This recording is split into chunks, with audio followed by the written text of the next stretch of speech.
Okay, so trauma, it doesn't take anything from us, it covers things up. And we don't ever need to focus on the traumatic events in order to heal from them. Healing from trauma is about honoring the neurobiological miracles of our survival capacities and uncovering and reclaiming the lost pieces of ourselves covered up by traumatic stress. And that's it. We do not need to feed the darkness by focusing on the events. We do not need to give our perpetrators more power by focusing on what they did to us. That doesn't bring healing. It doesn't. Been there, done that, tried that, doesn't work. And finally, there's science to back that up. Okay? Trauma recovery has nothing to do with the traumatic events and everything to do with the neurological shifts of consciousness that occurred from the miraculous survival capacity within our own inner beings. And this radical reframe is allowed to transform our perception of ourself, our perception of the trauma, our perception of our recovery route. Healing from trauma has nothing to do with the traumatic events, and focusing on the traumatic events only feeds the darkness. We need to honor ourselves. We need to honor the pain that we've endured, the pain that part still experience, the pain that we went through and still go through as a result of the traumatic events. But that's something that is over here while the events are here. They're not synonymous. Just because they have a relationship doesn't mean they're the same thing. And it's important to distinguish that. How can we honor the pain experienced without feeding the darkness? That's kind of been our theme lately. And it's about honoring the internal experience, because I could explicitly describe the traumatic events, but the explicits don't honor the implicits. And so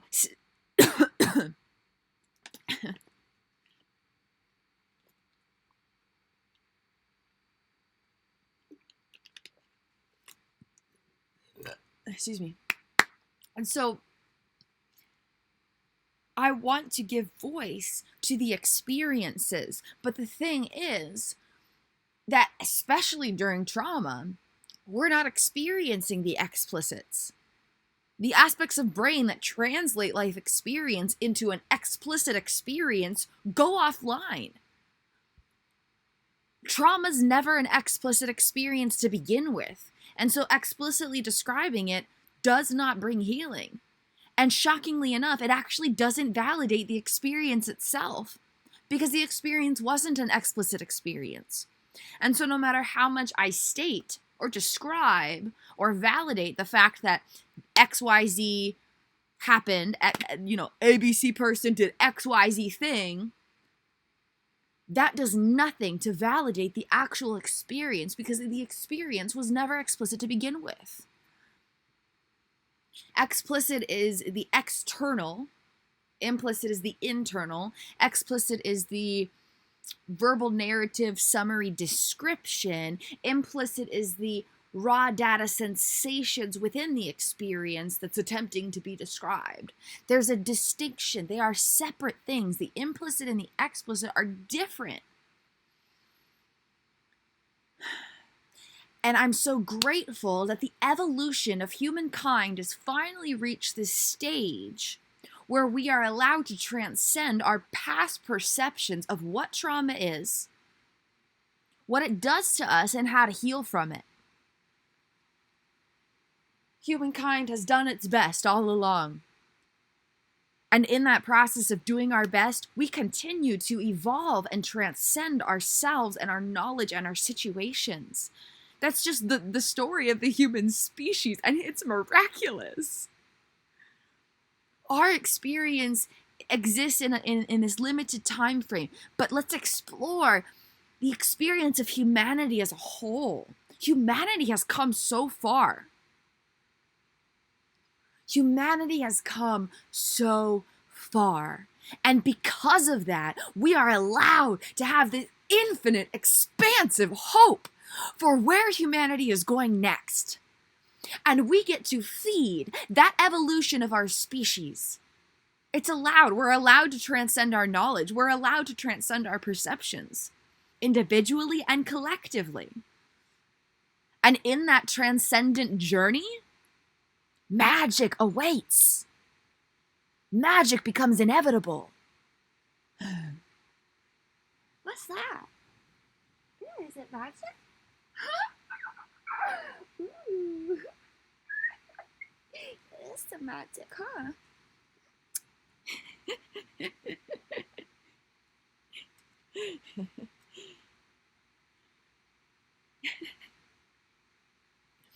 Shifts and switches of consciousness don't have to be scary anymore because we transcend our perception and our knowledge of what it means and what it is. As one example. Cued by the magic just now. My peripheral vision is having a completely separate experience from my central vision, and that's allowed.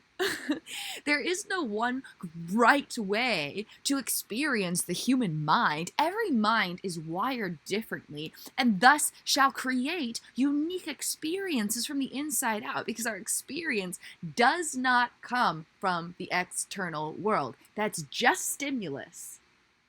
That's not our experience, it's just stimulus. Our experience comes from inside 100% of the time. 100%. And this can be a beautiful thing, because no matter how terrifying or overwhelming or out of control everything feels, when we reclaim power of our own inner being, we reclaim power over all of that experience as well. Our identity is here, our experience is here, and then stimulus is out here. Stimulus is beyond our control. But we do have power within our inner beings that can affect our experience. And so even though it's not direct power, we do have power within our experience, indirectly through our inner beings. So we're allowed to transcend ourselves, we're allowed to transcend our knowledge, we're allowed to transcend our perceptions. Recovering from trauma has nothing to do with explicit perceptions or validations or descriptions or explorations or whatever of the traumatic events. The events and the people causing those events become irrelevant. And that gives us power. Because I've been stuck. We've been stuck. A part of me has been stuck in this place of just feeling so victimized. And I realized it was because we were focusing on the events and the people who caused those events. And in doing so, we were forfeiting our power within our inner beings and within our experience. People do crappy stuff. That's kind of an understatement in trauma recovery, right? Focusing on that does not bring us healing. It only feeds the fear. And when we have a dysregulated amygdala and a prefrontal cortex that keeps shutting down and all these other things, fear is our greatest enemy. The only thing we have to fear is fear itself, quite literally. Because when we're afraid, we don't have power over our inner beings anymore. Our amygdala is saying, you're not safe. You're not worthy, you're not allowed. And there's all these messages, and the messages become terrifying, and our inner being becomes terrifying, and our experience becomes terrifying. And the stimulus that's beyond our control seems to dominate our entire reality. But that doesn't have to be the case anymore. Because we rise up and transcend into a new knowing of what it means to be human. We rise up and transcend ourselves and rise into this grand new knowing of what it means to recover from pain, what it means to heal.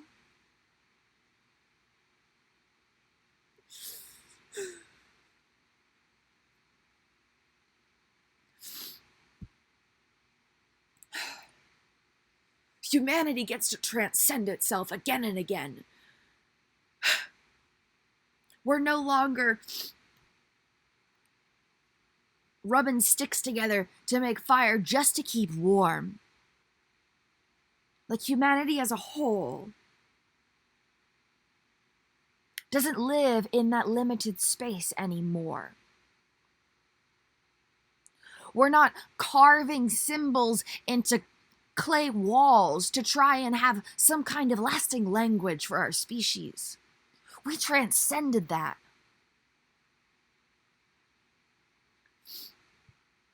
We transcend ourselves again and again and again, individually and collectively. And the next transcendent step in the evolution of humankind is transcending our present perceptions of mental health. Right now, very little is known about mental health, and the mental health care system is not established on a truth-based platform that offers healing. Perhaps individual experiences of healing may occur, but that's not the standard. And in a mental health care system, healthcare should be the standard, where people are feeling healthy after going into the system, where people are feeling cared for after going into the system. The system itself must evolve. Anxiety is not a diagnosis, it's a clue of consciousness that must be explored further to discover where it derives from. I've struggled with anxiety my whole life, and it took decades to even have language for that experience, and even then, I had no idea where that experience was coming from, and thus I was powerless within the experience. And we are not powerless creatures. We are not powerless beings. That is a myth. That is a lie. We are not powerless. We are not powerless. My screen shut off. Where'd you go? Where'd you go? There you are. There you are. Whew, come back to me. My sense of self withered. My sense of self doesn't automatically derive from my neurobiological applications of consciousness, and so I must have tools. But what a transcendent time to be alive, because we have so many tools. And so even when my neurobiology isn't giving me sanity, I get to have all these tools to give me these pieces of sanity to help me cope and learn to thrive rather than just survive. And in that process, heal and evolve and transcend and recover all these lost pieces of myself. So I've been experiencing anxiety my whole life, and I had no idea where it was coming from. It took decades to even have language for the experience, and even then, I still had no clue what was actually happening to cause the experience, and thus I was powerless within the experience. Just to catch us up, because that was a really bad dissociative thing when I couldn't see me anymore. Catch us up. I never would have guessed that my anxiety, or at least a big aspect of my anxiety, was because my neurobiological applications of consciousness, aka my unconscious body-brain, this physical thing that's hiding behind the skin stuff, that's covering up my insides of my physical bodiness, right? Blah, blah, blah, blah, blah, right? Okay? This is real. This is physical things. And if this weren't here, we would see all the things causing the life experience, but then we would, not be alive because we need skin to cover that up. Skin helps us. Skin is a good thing. I didn't used to think so, but now I understand. I never would have guessed, never, ever, in my wildest imagination, would I have guessed that my anxiety was coming from a place where my body, brain, my neurobiological applications of consciousness could not understand where I was existing within time and space.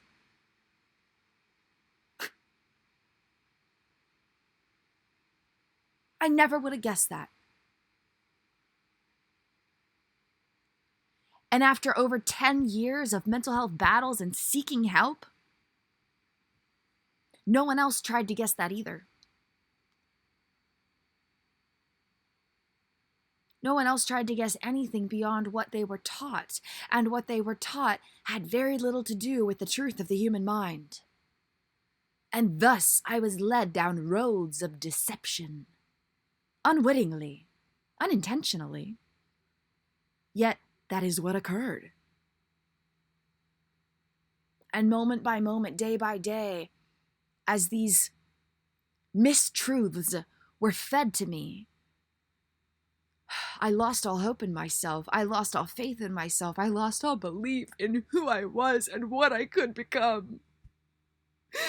My sense of self was already jeopardized to begin with. It had never fully formed, never fully integrated itself, never fully evolved as the human mind or sense of self is intended to.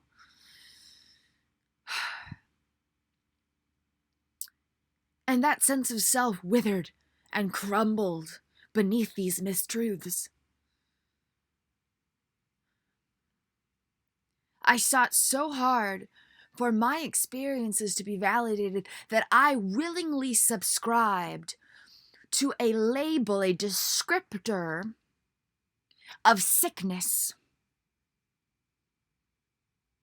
I am ill. I am unwell. I am sick. I am disordered. As if we understand the order of the human mind to begin with. What does it mean to have a disordered mind if we don't know what an ordered mind is even comprised of? I have discovered the neurobiological applications of consciousness from 2 years of studying neuroscience on my own, through constant dissociation, through constant loss of time, through chronic dissociation from time, space, reality, my own body, through chronic traumatic stress. 2 years in a mind that was struggling to even exist in the present moment in any capacity.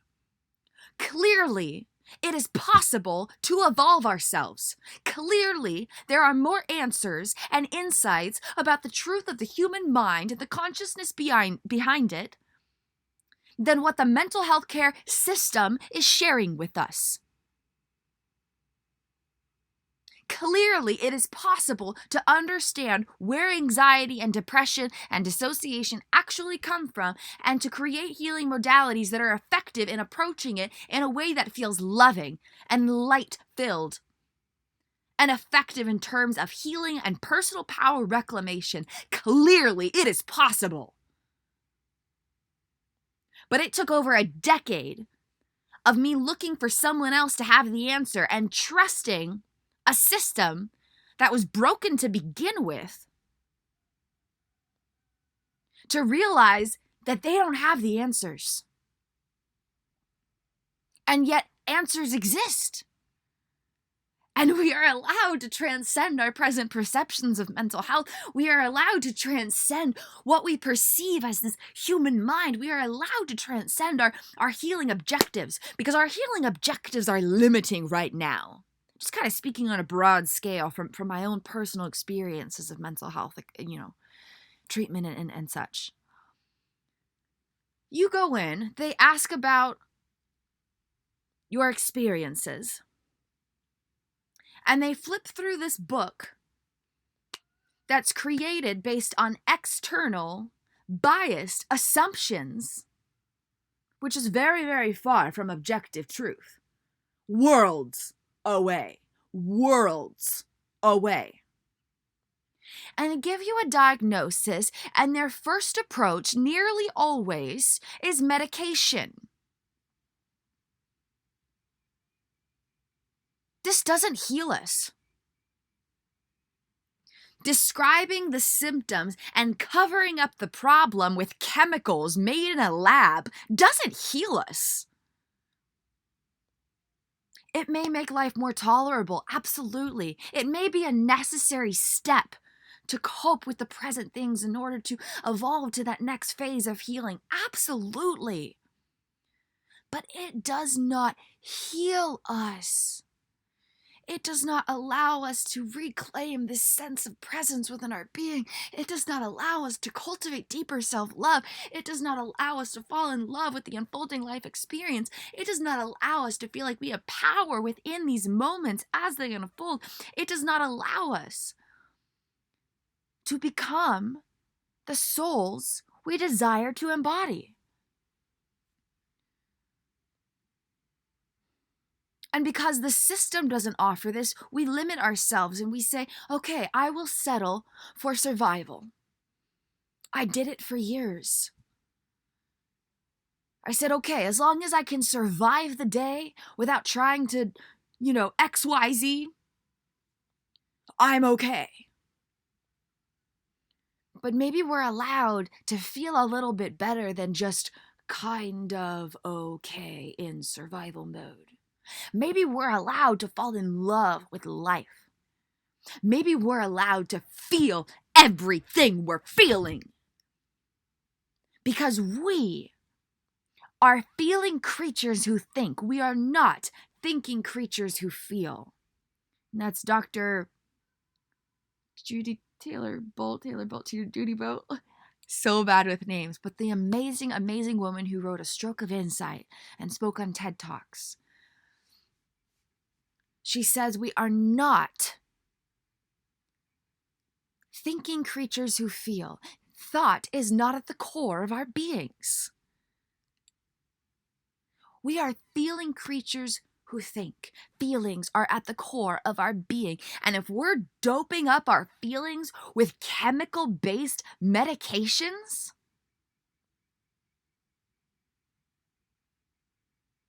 we're ostracizing ourselves more and more.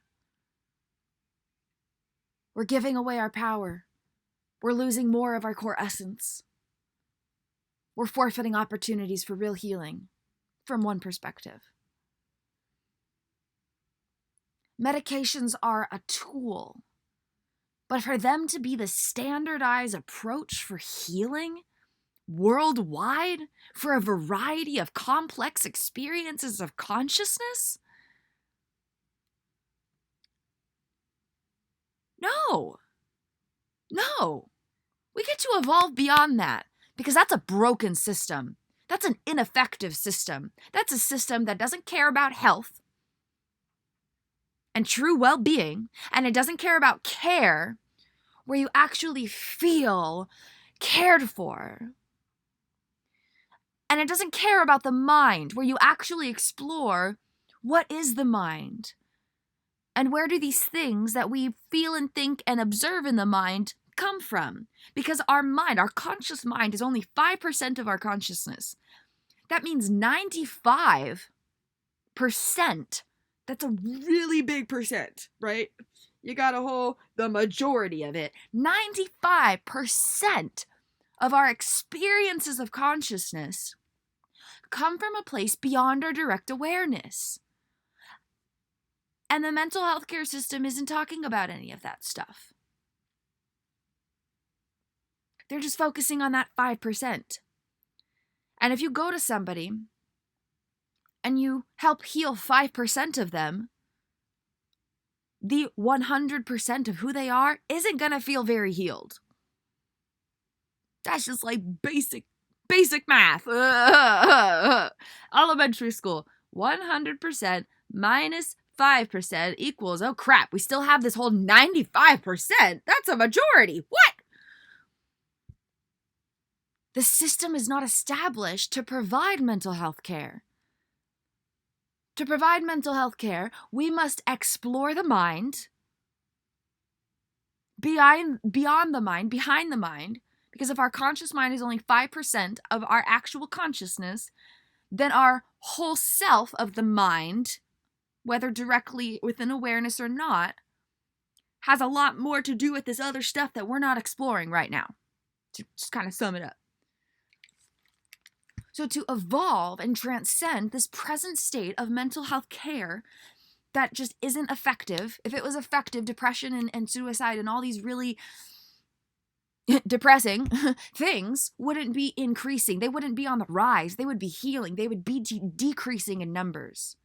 Like, that's, again, just a basic numbers game. It doesn't take a genius to figure out that the world is hurting, right? There's depression. There's all this stuff, and it's only increasing. And so the system is clearly not effective. So how do we build a system that works? How do we build a mental health care system that explores the actuality of the mind, actually offers health and well-being to the entirety of the individual, not just the 5% that we're consciously aware of in any one given moment? And how do we make it a system based on care and not just numbers, not just how many clients can I see today and how much money can I make and how quickly can I get through this and how many boxes can I check and how superficially can I celebrate the progress? What about the depth of the progress? What about the rest of our beings? It's time to evolve, quite simply. It's time to evolve. And it wasn't time until now. I really believe that the system needed to exist the way that it does so that we could get to this place of evolution. I believe it requires this depth of pain for us to have what it takes to transcend to the next level. And so it's not about being right or wrong. It's about energy. And the energy right now of the mental health care system, it's not matching the energetic needs of the human population. Humankind is forgetting its root of kindness. And people are dying because of it. That doesn't need to happen anymore. Big picture, long term, it doesn't need to happen anymore. We get to transcend again and again and again because that's what we're here for. Humankind has never just sat in the darkness and said, I'm just going to stay here. That's never been the story of the human species, not once in all of history. Some periods of evolution take longer than others. That doesn't matter. We still evolved. We still transcended. Every point of history, we transcend again and again and again. And maybe there's some dips, right? Maybe dips are a part of life. You ever looked at your heartbeat? Does it go like this? I hope not, because then you'd be dead. The entire basis of human life is about this. So we're allowed to have the ebbs and flows. It's not always a direct linear line. But that doesn't mean we're not evolving and transcending, right? Transcendence and evolution is allowed to look really messy. It's allowed to look really messy. But it's time. It's time. It's time to rise up into a new knowing of what it means to be human. It's time to rise up into a renewed understanding of mental health. It's time to rise up into a new fact-based exploration of consciousness rather than, not necessarily fact-based. That's not the word, because even what we perceive as fact is ever shifting, right? As we evolve. What we considered fact millions of years ago or thousands of years ago isn't fact today, like necessarily, from one perspective. But objectively, we need to objectively explore consciousness. We need to transcend these past treatment modalities for things like trauma recovery and evolve into a new place of healing where the energy resonates with the needs. There's all this energetic need. And the energy being offered right now through the system isn't matching it. The needs aren't being met. The needs aren't being met. The mental health care system is not meeting hence mental health needs. It's not.